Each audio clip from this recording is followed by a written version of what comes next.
We just watched Friday the 13th, so, you guys ready to talk about it? Yeah. And we also watched Friday the 13th. Yeah. We watched Friday the 13th and Friday the 13th. It's gonna be quite some, fun.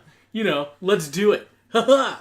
Yeah. Alright, guys, welcome back to the Horror Snobcast. Here with, Sam. Spencer. Sean. And, we are the Horror Snobs. Once again, we bring you another classic horror movie. Another reason to stay out of the woods. Another reason to stay out of the woods, yes. We bring you Friday the 13th, both the 1980 original and the 2009... Reboot. Yeah. Sequel? They really need to come up with a term for that if they keep doing them. Yeah, not quite a remake, not quite a reboot. Virgin. Oh. Not quite a woman, not quite a girl. Yeah, so, let's just jump into it. Basic premise, you guys, if you're listening to this, you've probably already watched the movies, or you're just a horror fan in general. Spoiler alert for a 39-year-old movie. Yes, and for a 7-year-old movie as well. 7 years old for the 2009. Yeah. We just dated this podcast episode, wow. 2016. Yep. The first one is infamous for being what kind of... it didn't start the slasher genre, but it kind of skyrocketed it into mainstream. Right. It was in the wake of Halloween. It kind of jumped into the next grouping, I guess, of... Yeah, it kind of the more...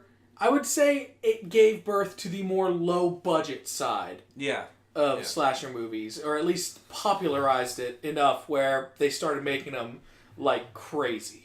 And it's a simple story. Camp Crystal Lake, a boy named Jason Voorhees drowned because a couple of the counselors were off having sex instead of doing their job. Which, I guess, in this logic of the movie, they're the only two responsible for doing the watching of the kids in the lake. Yeah, it's like they talk about two counselors went off to have sex. It's like, there are only two counselors at the...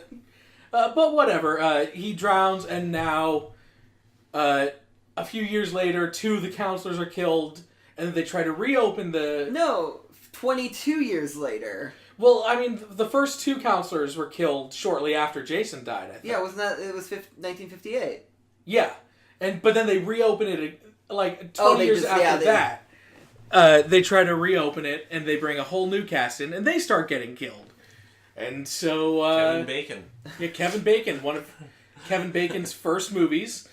He probably one of the only actors to actually get work after this movie, at least...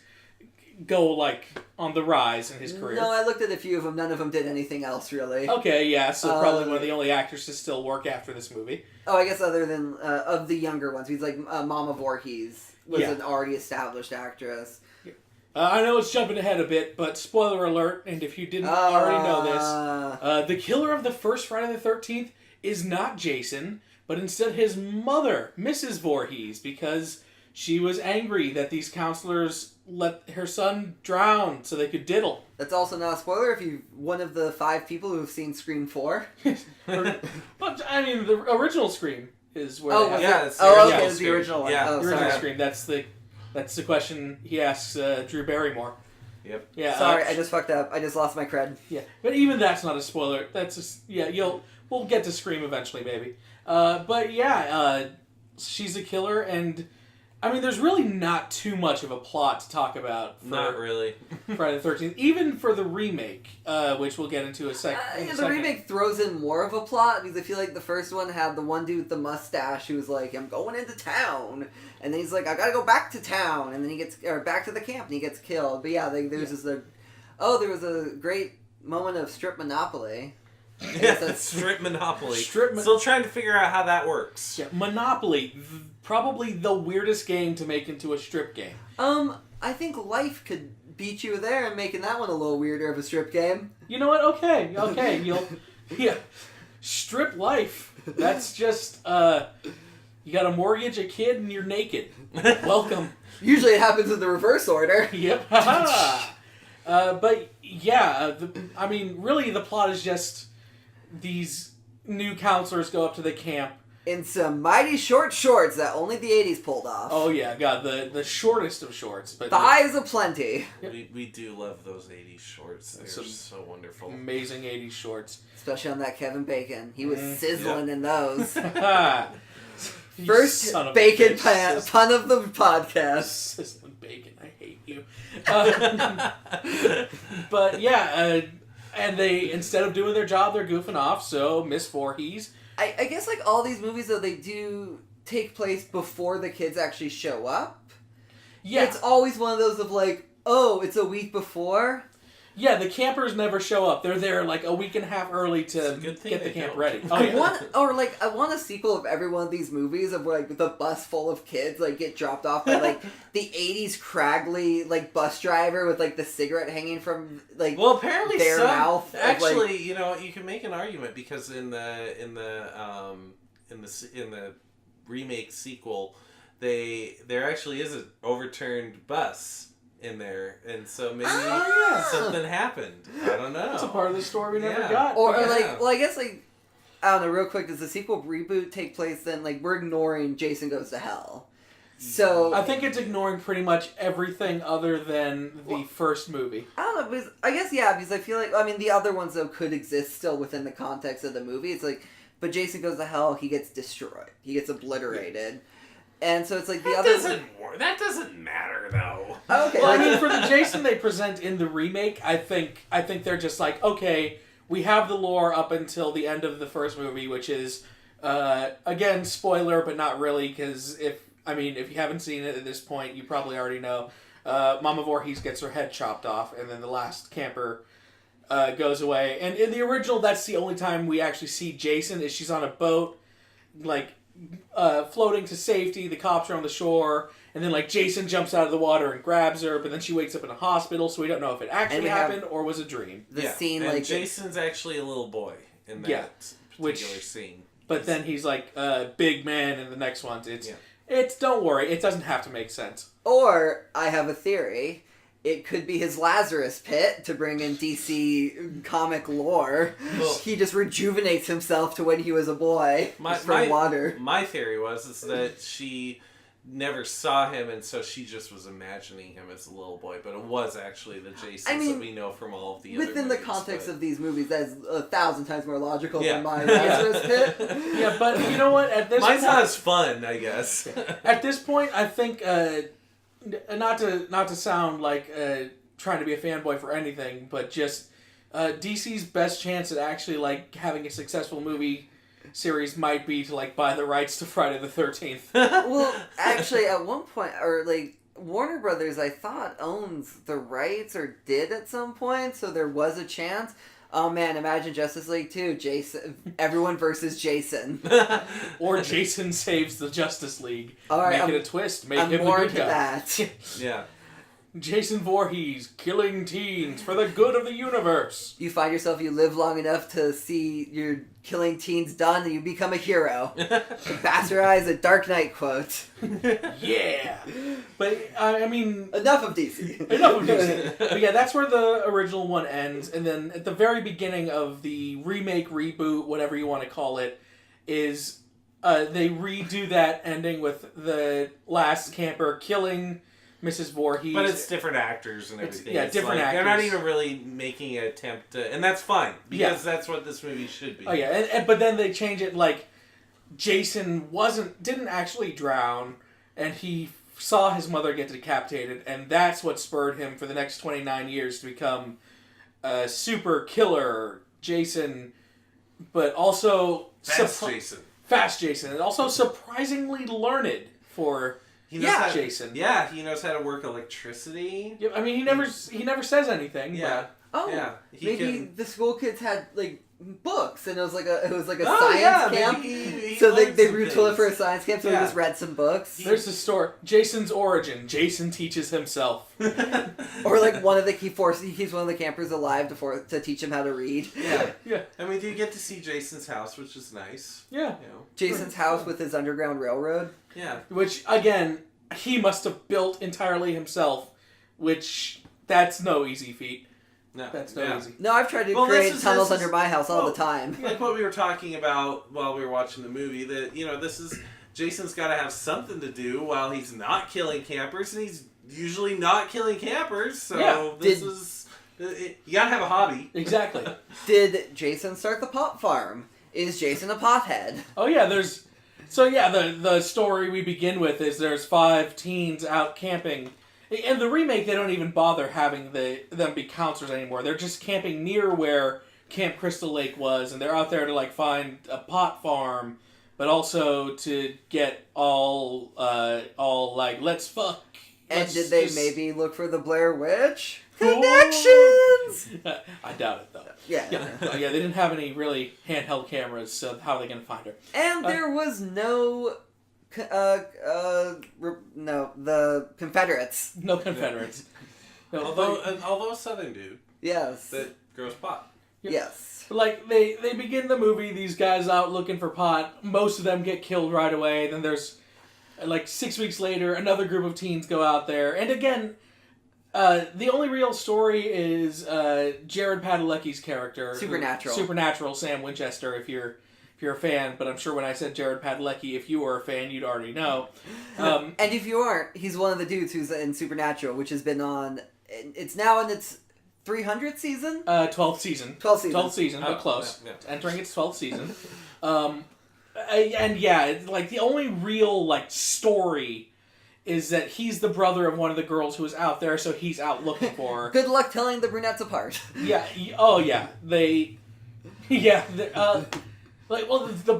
blonde girls looked somewhat similar. I couldn't tell the difference, and I still can't remember him. And we kind of couldn't figure out if these people were really friends, or there was just a bunch of random people that were hanging out at they made no true connection. Yeah, there's of all the characters, the only 2 who really seemed to have any connection understandable outside of them setting up there's a brother and sister was Lawrence, who is the token black guy of the movie, and the Asian guy. I can't even recall them mentioning his name at all. Yeah, me neither. It's there were several characters I can't even recall their names. If there's somebody that's a major Friday the 13th nerd, I'm sure that you will know this. But they're the only 2 they show seem to have a rapport that works. Everyone else just seems like... No, I guess they introduced the Danielle Padabaker. Supernatural.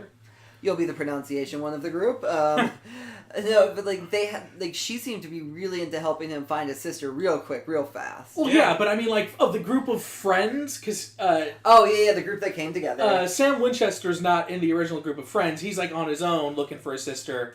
And then this other... He's a lone wolf. Yeah, and the other group shows up just to be fodder, basically. Yeah, they were going to not James Spader's house for his dad, their family's house. Yeah, there's the blonde, super rich, super stuck up, mega douchebag guy, white guy. Douche nozzle, who, I mean, again, I don't even remember his fucking name.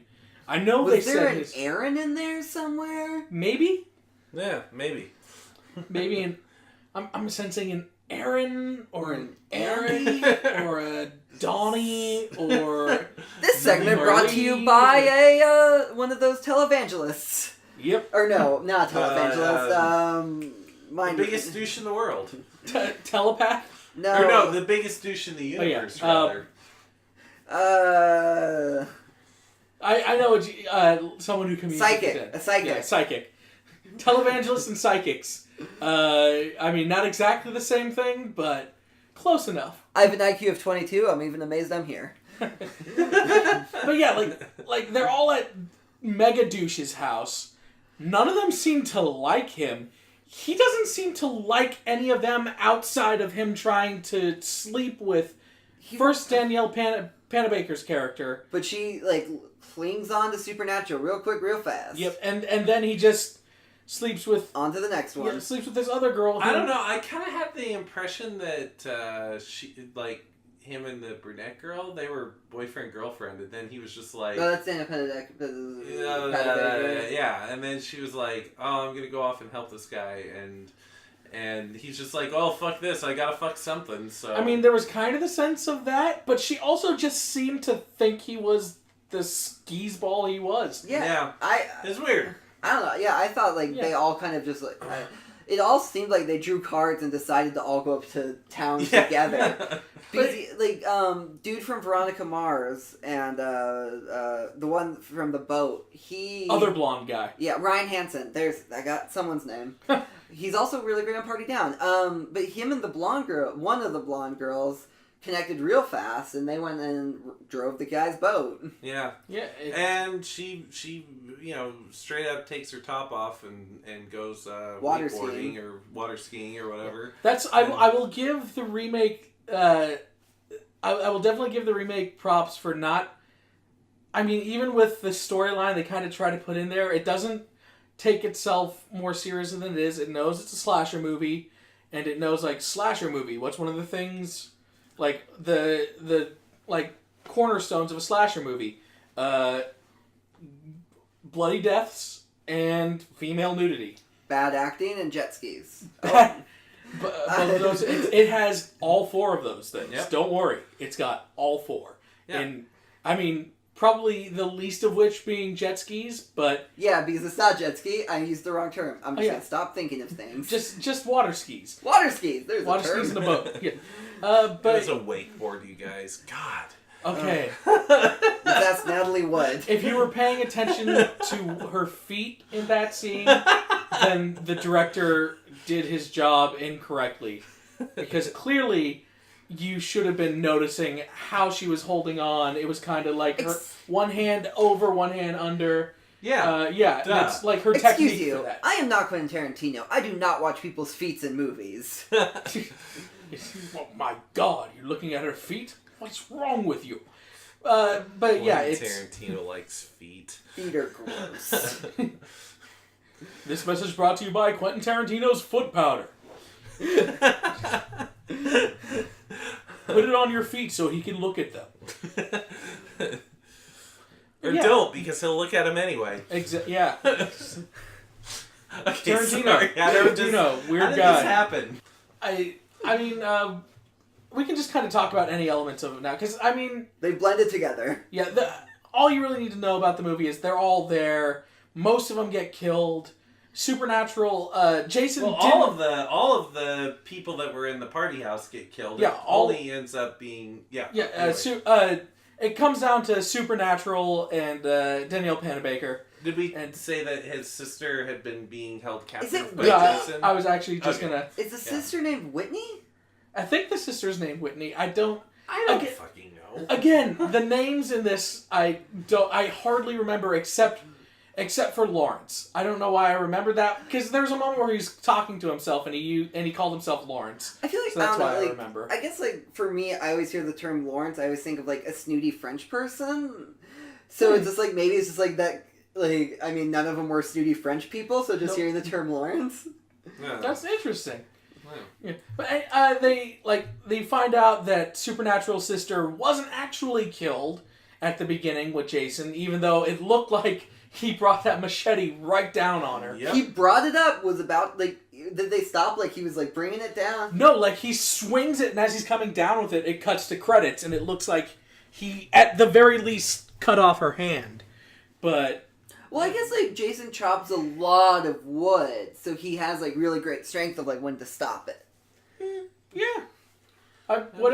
Whatever excuse you come up with is probably more convincing than... Yeah, maybe I'll come up with all the excuses for this one. Yeah, more convincing than what the writers probably had in mind. I'll force my plots into their plot holes. Nope, that came out wrong. Nope, it came out exactly as it was meant to. Ha-ha! Little dirty. But yeah, there's a whole...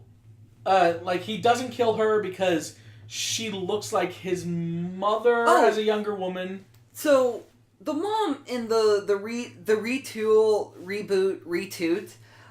was she in, like, full-on mourning attire? Like, she had, like, the black dress. It almost looked... I guess her hair is making me think of a black veil.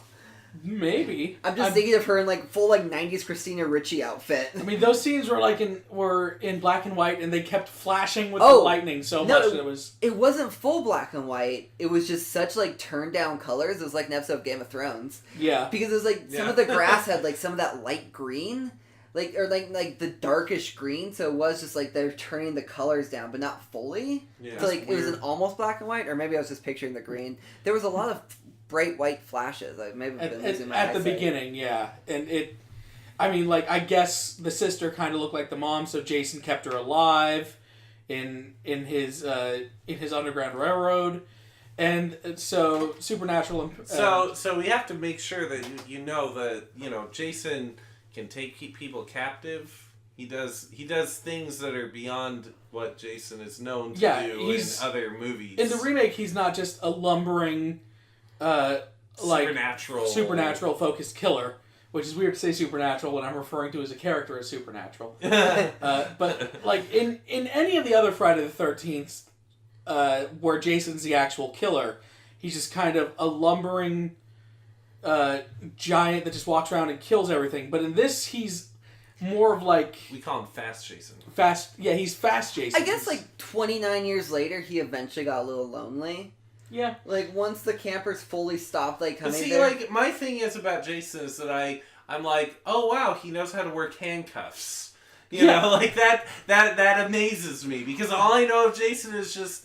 He knows how to use a knife or anything to bludgeon someone to death. Well, not even just, like, basic handcuffs. He had her in, like, shackles. Yeah, that requires, like, a lot of thought. Who set up the string situation? The don't breathe string situation? I guess it had to have been Jason also. So this is, like... And he's obviously kind of made a house type thing, so, Connection. Do you think Jason and the dude from Don't Breathe went to the same person for underground, like, dungeons? Good question. No. Just trying to connect every movie. Every movie must exist in one universe. Yes.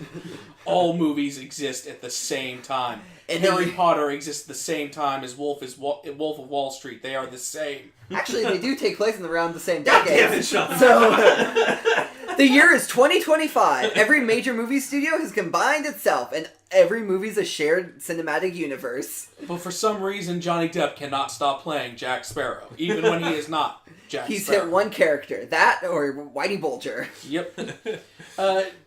Jason must have. He built these tunnels. He put alarm systems. So this isn't lumbering just mountain of a man dumb killer Jason. He's actually smart. Whoa! Is that an attack on Kane Hodder? You know what? He was short and lumbering. Yeah. We also actually have a moment where we see Jason not being able to find his victims. He's going over to some canoes, and they're hiding behind something else. I don't think I've ever really seen that happen. Wait, that's somewhere else where he doesn't just go, whoa, and he finds them. Actually, I think that scene was a little messy in the filmmaking because they were under a boat. Yeah. So maybe they were, but then when he turned away for that 1 second, they moved over, and then because they were then behind a post. Yeah. So it was maybe he Well, he didn't I think that what I'm trying to say though is that he doesn't really have those. Yeah, he wasn't the perfect supernatural things that he has. And that I know, not the character, but drinking game. Take a shot every time we see Supernatural. You're gonna die. But yeah, he doesn't have powers. Yeah. As he does in other ones. Yeah, he isn't the murderous bloodhound. He doesn't find everyone immediately, although he does find them pretty fast. And the way he kills people in this is much more unique than maybe he does some get of the into other ones, more as you were pointing out, Sam. Well, I do want to talk about the kills, because in the first one, a lot of the kills, with the exception of the Kevin Bacon kill, which is probably the best one. Really the best one, the most famous. Wow. Shout out to the one and only great Tom Savini. Oh, yeah. I was going to... Those grand old 80s effects, man. Because the kills themselves aren't super elaborate or fancy, but the effects in that were really good. Especially, really good. Yeah. The arrow in the neck one, watching it again, I was like, that's cool even now. Yeah. It's flawless. Or it really is. I really like the throat slashing one. Mm-hmm. That looked really good too. It's they must have been the flash thing must have been really close to her throat, so it's she was really trusting of that person. Yeah, Yeah, and it's whereas the kills in this are much more elaborate, like taking someone in a sleeping bag, hanging them over a fire, and roasting them. Oh, I guess he also he ties one of the girls in the sleeping bag in Jason X also. Oh. Sorry, just a theme of sleeping bags I just remembered. Wow, okay. But they're all much more elaborate, but some of them are pretty cheesy. Yeah, because the one the other stoner dude, the Asian kid, he was strung up waiting for Lawrence to bump into something, and then he falls down on him. Yeah. And then he throws the blonde girl that had sex with the douche nozzle out the window at the guy. So it's it felt like he was really trying to create an atmosphere in this one. Yeah. It's... And again, just... like I was saying earlier, the remake just had a feel to it that I can only really describe as brown. Brown and kind of grimy. Which I know it sounds weird, but if you've seen any of these 2000 era remakes, Friday the 13th, Texas Chainsaw Massacre, the one with Jessica Biel, yeah, the Texas Chainsaw Massacre, same director and cinematographer for that one. Yep, and then even the Nightmare on Elm Street remake and My Bloody Valentine. Mm-hmm. I was just connecting that because the other Supernaturals in it. But they all just, you watch it and everything's kind of brown. Yeah. It's weird. It was just a style that people had at that era. I think it was an attempt at gritty. Yeah. Yeah. How the 70s had the 16 millimeter grainy look to a lot of the film. I believe Texas Chainsaw Massacre, the original one, was 16 millimeter. Which in another surprising comment, the cinematographer of the original Texas Chainsaw Massacre, same cinematographer for the Jessica Biel remake, and this Friday the 13th one. Huh. And by the way, if you don't know what 16 millimeter is, it just means that it was a cheaper, smaller film stock. Most movies were shot on 35. Which is a larger film stock. So nerd! And if you're sitting there going, what is film stock? Then no matter what we say, it's not going to help you. And if you're in the future... Back in the old days, they used to shoot on a thing called film. Yep. Now they shoot on a thing called digital. No, they still shoot on film. If you look at the Batman vs. Superman Justice League. Yeah. They just run it through so many filters that it doesn't matter what they were shot on. It really doesn't matter. Thank you, Zack Snyder. I'm ashamed those words passed through your mouth and wound up recorded here. That's not... That's what the edit button's for. Yeah. No, but I'm leaving it in. Keep it in! People deserve to know that you've betrayed us. 2 episodes in and you've already betrayed us by uttering such nonsense. So we've been pretty positive so far, though I'm going to throw in a negative. Okay. I was not fond of Fast Jason. Yeah, Fast Jason didn't really feel like Jason. It just felt that's how I felt. Nameless, masked, deranged killer. It could have been anyone. I guess this was also around the time though of the whole controversy of all of a sudden fast zombies. So I guess it was an attempt at quickness. Yeah. That's a controversy I still struggle with today. Are they fast zombies? Are they infected? But that's for another podcast. We'll get into zombies at some point. I'm sure we will. But yeah, the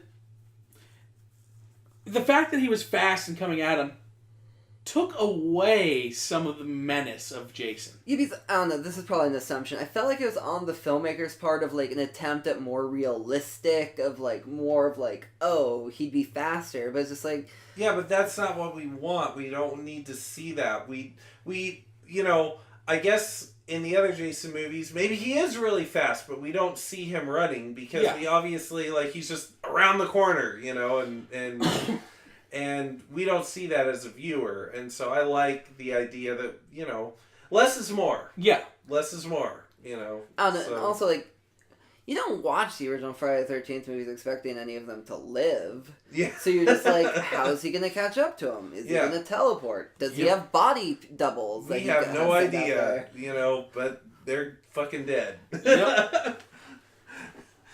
And don't go in the woods. Yeah, do not go in the woods. Really. If a friend asks you to go camping, get a new friend. Yeah. Or in the case of Jason Goes to New York, don't get on a boat. Don't do anything. Stay in your house.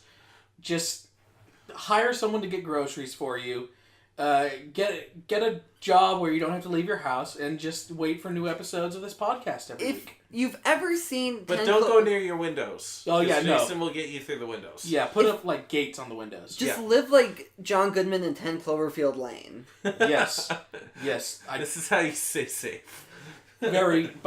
By the way, that's maybe one day, because it has horror elements to it, but that's a good one. That's a great movie. Might want to talk about. I really like that one. I do have to admit, because I mentioned about earlier about the remake, and it's just kind of the retoot, and it's just kind of a staple in like what you think of when it comes to horror movies, or not horror movies, but slasher movies, which are like a subgenre within the genre. But one of the things you always think of is blood and nudity. Yeah, there's always a lot of crazy blood, and always at least one scene where there's some girl running around naked. Not like, oh, you have to have this. It's just one of those things you think of. And I was surprised how, in the original, I forgot that there's really not that much nudity in it. And the blood is much more subdued than I remember. I feel like the original was really, like, they were trying... Like, I mean, like, of course they were trying... I'm sure they were trying to make a movie, but it was, like, trying to just kind of, like... It felt like they were trying to make, like, a Halloween or something. Yeah. And it was just, like... It then quickly turned into not that. Well, it felt like they were trying to make that at first, and they started to realize this isn't level of Halloween, but what we can at least do with it. Sean S. Cunningham is not John Carpenter. Nope, not at all. But like, this isn't like Halloween, but we can still kind of make this like its own type of thing. And maybe it's not going to be the most serious thing, but... Yeah. I feel like in the context of the time, the reveal that it was the mom was a really big, like, a good twist. Yeah. Yeah. That was the big twist for that one, which happened. And then the big twist for the retoot is after they find the sister, Danielle Panabaker's character, who, like, the entire movie's been setting her up as the survivor girl. And the love interest, too. Yeah, the love interest, survivor girl. If you don't know the term survivor girl, it's common horror movie terminology. She's like the final girl. She's the one who overcomes the monster and kills it. It's setting her up as that the entire movie, and then she gets killed. And I was like, I was kind of surprised that happened. I thought she was gonna beat Jason in the end, but she turns out and she was one of the bigger names of the people in the movie, too. Right. So. And she kind of had, like, a pretty quick death. Like, you didn't see it coming. You know, it's like, oh, wow, all right, there you go. Yeah, at the time, her and Supernatural were the only two, like, are still the only two names. Yeah. I feel like the only other one, I know Ryan Hansen, because he's been in 2 other cult shows that I've enjoyed that have both been canceled very quickly. But yeah, it's like, I guess it's another staple of the horror movies, though, is a lot of actors who don't go on to do much. Yep. Except for the horror conventions. Yeah. Which... Very lucrative, I hear, so good on you. So, yeah. Exactly. Yeah, I know a lot of those, like, main actresses, that's how they live on, from, like, the older movies and stuff. Yeah. I get their autograph. Yeah. I'd do it if I was in their position. Oh, yeah. Because he also, I mean, like, I'm sure a lot of the people in these horror movies are pretty fun people. Ken Voorhees seems like a great guy. That was the first name that came to my head, so that was the first one I mentioned. Yeah, I mean, one of the most... Dawn of the Dead, one of the most iconic, especially when it comes to zombie movies. Yeah. And so, yeah. Yeah. Just another little side moment. Yeah. Well, I mean, I think that most people probably are pretty familiar with these movies if they're listening to this podcast or... I would hope. Whatever, so, you know. If not, it's not always the time to get involved in them. If we're going to rant, we can rant. Good luck finding a decent copy of Dawn of the Dead on home video. Yeah. There was one thing, and One thing from the first one I wish had made its way into the second one. It's another trope Kevin they use a lot. Bacon's short shorts. Kevin, I mean, come on, that's a given. And Kevin Bacon's awkward sideways boner. Yeah. Yeah, there's at least one shot in there. It's just kind of very, very clearly... Kevin Bacon in a Speedo, basically. Oh, it's like, it's framed, too. It's like right above the girl who you're supposed to focus on's head. Like right, like to the, like slightly to the right and above. Just there. And you're just like, yeah, there it is. Just there. And then, before I mentioned what I was going to, I also want to bring this up. If you haven't watched it recently, or you're planning on watching it again with this, the last guy to be killed out of the guys in the group, shockingly looks like a young Ted Cruz. The resemblance is insane. Yeah, that's the original one. In my head, I was expecting halfway through them to find Mrs. Voorhees' body, and it turns out it's just become Zodiac. Because Ted Cruz, Zodiac killer. 2016. Allegedly. Or not allegedly. Allegedly. Look, I mean, for legal reasons or if he is, I just want to say allegedly. I mean, it could be the best press we'll ever get. Yeah. Lawsuit or murder. Yes. Please don't come after me. I am not Spencer, and I am not part of this podcast. I live at Evergreen Terrace. Good cover, Spencer. I'm glad you're part of this podcast. No problem. We would be those robbers who use each other's real names during the course of a robbery. Yep. Which, cut that out in case we do a robbery this weekend. Damn it. We're just joking about that part. Come on, John. But yeah, the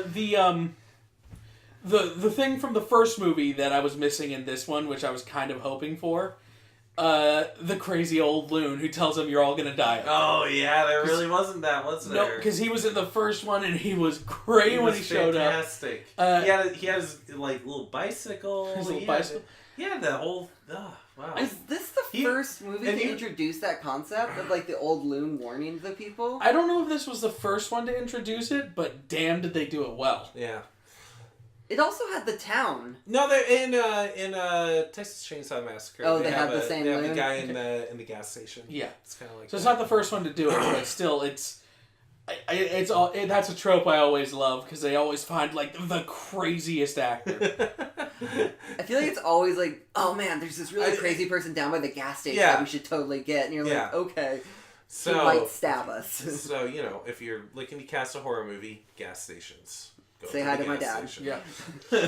Gas stations. It's where you find all your extras.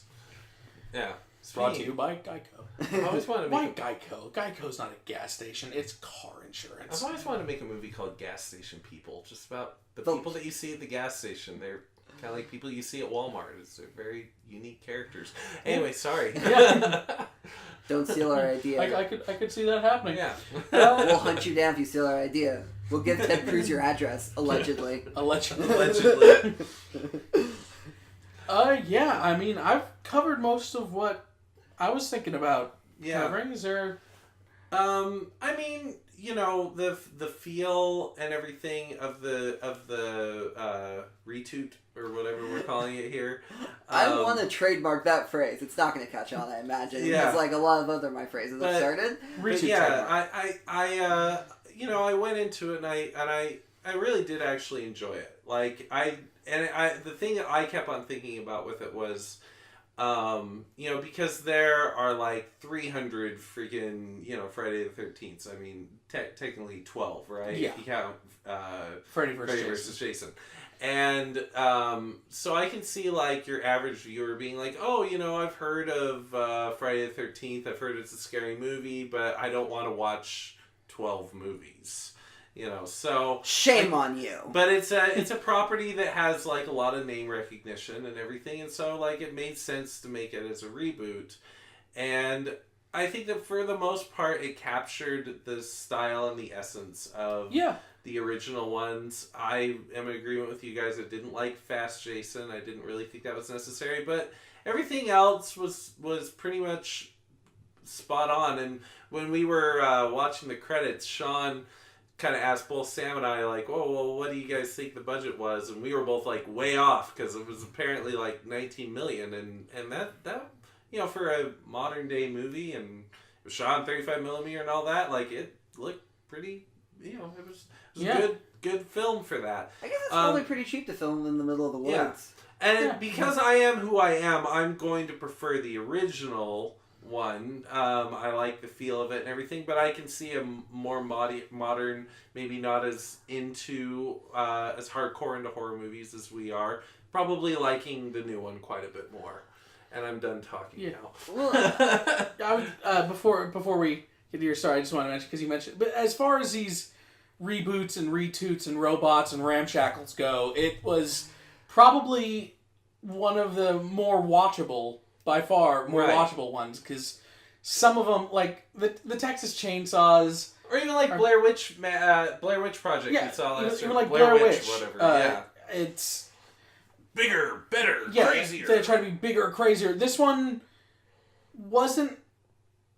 I mean, it adapted to the times and how it had to kind of, like, everything. But still, for what it is, it's like, for what it is now, that's still a low budget movie in a lot of ways. Yeah, it doesn't go like too like the craziest kill I would say is him stringing up the girl in the sleeping bag over the fire. Everything else is much more like he'll, instead of just like hitting someone with a hatchet, he'll throw the hatchet at them. Yeah.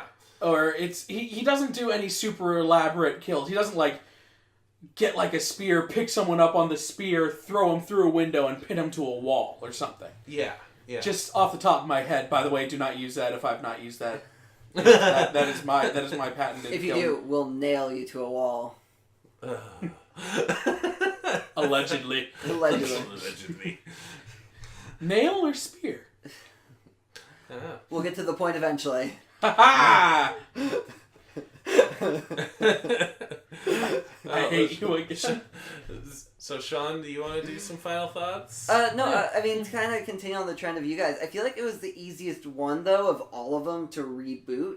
Yeah. I feel like if you look at, like, the Texas Chainsaw Massacre, Halloween, Nightmare on Elm Street, the first ones were the biggest, like, the ones that people still talk about. And, like, I feel like on Friday the 13th, some people like some of the later ones, but for the most part, all of them just like dramatically go down. And I guess some people like Texas Chainsaw Massacre 2 that Tobe Hooper went back and did from the 80s, but that one's not really well known. Yeah. But like it's the original, like it's the original one that's always the best one that everyone knows about. Where I feel like with Friday the 13th, the sequels were kind of such different than what the original was. Yeah. That to just make like Halloween 2 though was really different from Halloween 3 or Halloween 2's direct sequel. Halloween 3 is completely different. Yeah, don't worry, we'll get to that at some point. We have to, because Halloween 3, I love that movie. Yeah. It's a mess. I love it. So the one with the masks, right? Yeah. Yes. Okay. Yeah, I was just making sure we're all on the same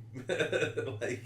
Texas Chainsaw Massacre 2 actually goes really weird. It goes for an almost like more comedic thing. Yeah. Yeah. Well, that's beside the point. But no, that's the one where they had the poster where it looked like The Breakfast Club, and it's like a really supposed to be like silly movie. Yeah. But no, it's like, but like with this one, to retoot it, like you just have to redo one of like the sequels, and it's like it wasn't that difficult. So I feel like it was harder for them to mess it up. Yeah. But I feel like they still did a really good job. Yeah. Yeah. And I also like the fact that there was. I forgot what I was going to say, so you guys just go ahead and talk. You sure? Yes. You like the fact that there is... David Cronenberg and Jason X. Jason Cronenberg and Jason X. Yes, that is exactly what I was thinking. Well, no, the thing that I was thinking of is like, as the original series progressed, Jason becomes more and more supernatural.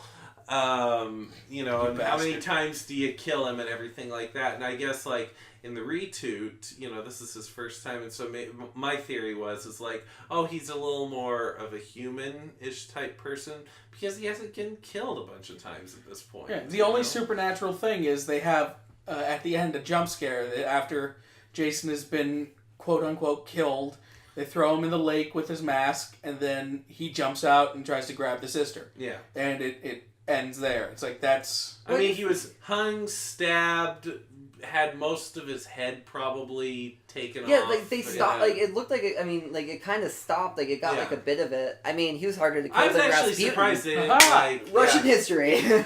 I'm surprised that they didn't, push him all the way into the thing instead of just putting him in the water, because, honestly, I mean, Jason has a lot of time in the water. It might just regenerate him for all we know, Like, at what point did they decide, you know what would be nice if we give him kind of like a farewell? We'll take him to the water. He had to carry his body from... And he's a big guy. From the tool shed out onto the dock, put him on the dock, take off his mask, push him and the mask in separately. Yeah. Actually, this is a really terrible idea to do that, when I'm really thinking about it. I'm like, you know, there's a bunch of murders all over the place. You're like, you're going to be like...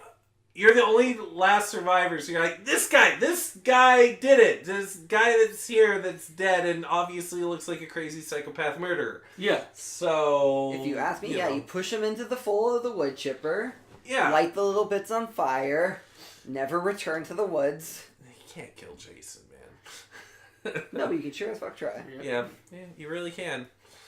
And I think that's you know, when we were talking about, you know, what the sequel situation is with this, and I guess, apparently they're working on a sequel. I think there was an original, like, filming date they were supposed to do, like, recently. Possibly January 2017, which, like, that obviously missed. They're, like, so they moved it back to later in 2017.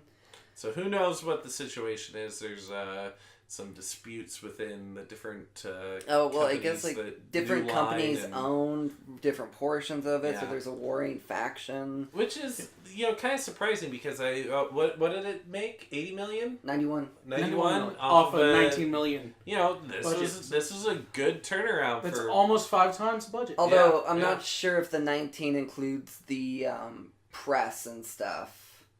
Probably not. But I still feel like this, like, they're not advertising, like, this isn't, like, they're not advertising, like, a superhero movie or ever. Yeah, I don't remember it. I mean, it was advertised, but I don't remember it being, like, super crazy advertised. Yeah, I'm sure it was just, like, a trailer or something. Yeah. Anyway, it was a good movie. Both great movies. Watch them, you know, enjoy them. If you haven't already, I'm sure, if you're a horror buff, I'm sure you've at least seen the original, but... Give the retoot a chance. Yeah, normally I hate retoots, but this one was not a bad offender. No, not at all. Yeah, I think, and I'll just kind of end us on a reworking of a statement you made just a little while ago. Retooting of a statement? A retooting of a statement, if you will.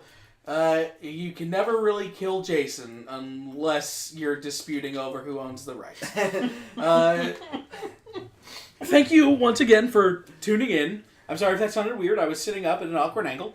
Thank you again for tuning in to the podcast. We love being horror snobs over here, and we hope you enjoy hearing us. And we love complaining. We love complaining. It's our favorite thing. Yep. Join us next week for... the original Nightmare on Elm Street, and should we do the original and... I think we should. We should keep with that trend. Yeah, because I mean, there are going to be some movies that obviously haven't been rebooted, so we'll just do that movie. But we'll refuse to watch. We're going to eventually do Showgirls. Oh yeah, it's the most terrifying movie. Sean is excited. It's like it's just Sean really likes Saved by the Bell. Apparently, hated Saved by the Bell. I remember watching a lot of Showgirls late night on VH1. Still blurred, but at 13, it was like place for boobs. This was pre-internet. I'm kind of old. So yeah, join us next week, Friday the 13th. Nightmare on Elm Street. Friday Elm Street. The original and the retoot. Again, we won't be doing 2 movies every week. We're just kind of doing this for any movies that kind of have the reboot. And until next time. This is Sam. This is Spencer. This is Sean.